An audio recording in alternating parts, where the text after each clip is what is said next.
C'est comme de la drogue en fait, ces animaux-là. La valeur de ce qu'ils représentent est très très élevée. C'est une enquête qui a pris énormément de temps.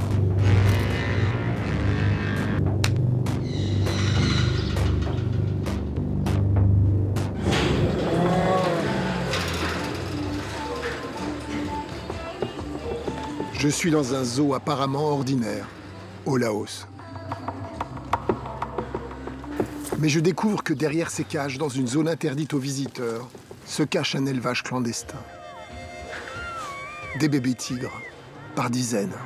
Ce qui se passe avec les tigres, c'est qu'on les vend 50 000 $, le tigre quand même.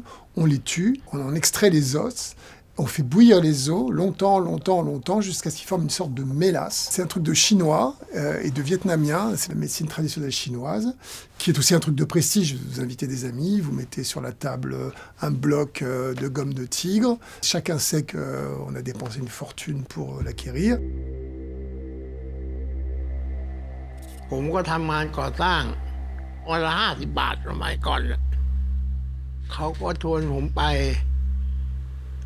ที่สวนเสือวุลเขาก็ไม่เอาเขาก็ขายผมตัว 50,000 ทำกระดูกอ่ะขายได้โลนึง 20,000 กว่าตอนนั้นนะ On avait l'intention de s'appuyer sur le travail d'ONG qui sont très efficaces dans la lutte contre le trafic. Et pour eux, c'est un problème d'avoir des journalistes dans les pattes. Comme ils font des enquêtes qui sont en réalité des enquêtes de police, il y a un moment où on a compris que c'est nous qui allions devoir mener notre propre enquête, c'est-à-dire d'aller plus vite qu'eux.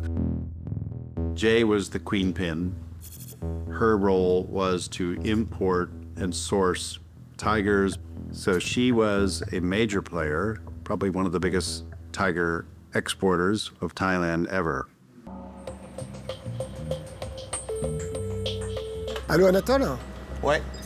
Écoute, j'ai un élément qu'il faudrait creuser, c'est une femme qui s'appelait Jay. Et évidemment, personne n'a de numéro de téléphone, on sait juste qu'elle habite le centre de la Thaïlande. Elle aurait bossé avec le réseau des frères Bach. Ok. Personne n'avait son numéro de téléphone. Et c'est là qu'intervient la petite magie. Il faut lui rendre hommage à Anatole Clément, jeune journaliste de 23 ans, qui, avec les outils d'aujourd'hui de recherche en open source, réussit à trouver plusieurs numéros de téléphone, dont un qui s'avère fonctionner. Il faut dire que les réseaux sociaux nous ont énormément aidés. Le côté narcissique des gens qui veulent absolument exposer tout ce qu'ils font, c'est des gens qui à la fois vivent cachés, mais se prennent en photo avec des piles de dollars comme ça et qui mettent sur Facebook parce qu'ils ne peuvent pas s'empêcher d'épater leurs copains.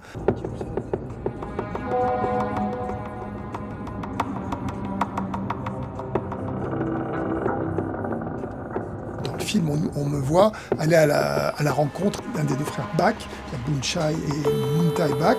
Donc, ces deux frères qui sont les deux caïds du trafic de tigres entre la Thaïlande et le Vietnam. Ils sont recherchés, mais personne ne sait vraiment où ils sont. Et par nos propres moyens, d'ailleurs c'est marrant parce qu'ils attendent le film avec impatience pour pouvoir le montrer à la police vietnamienne, pour pouvoir montrer nos méthodes. Et en fait, grâce à Anatole, donc jeune spécialiste de l'enquête sur photosatellite. Je l'ai retrouvé comme ça et j'ai pu le filmer. La ferme à tigres de Lac Sao est un mélange d'usine et de prison géante. Sur les côtés, des enclos destinés aux tigres. On aimerait bien attendre qu'ils sortent, mais il faut interrompre le vol. Notre fixeur est inquiet.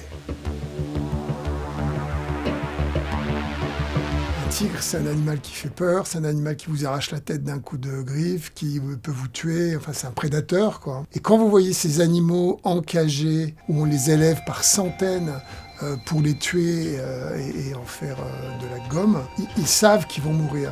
Et à un moment donné, il y avait le silence total et j'entends une sorte de pleur très puissant, très rauque, mais un pleur qui ressemble à un sanglot humain. Mais 1000 fois plus puissant qu'un sanglot humain. Quand vous avez entendu un tigre pleurer, mais ça vous reste, hein. Moi ça m'est resté pour toujours. Jamais j'aurais pensé que j'allais ressentir de l'empathie pour un tigre.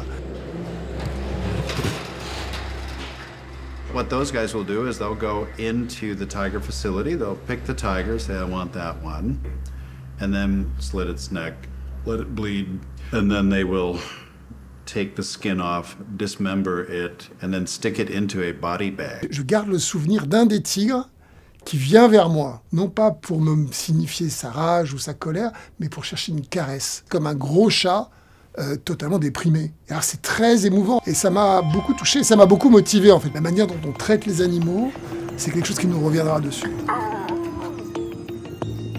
C'est une enquête maintenant qui est accessible dans plein de pays, qui peut être vue par plein d'ONG. Sur un plan global politique, j'espère que ça va participer à une prise de conscience que les animaux, qui sont certes sauvages, mais qui ont des émotions, franchement, c'est ce que j'ai découvert, c'est vraiment des êtres sensibles en fait.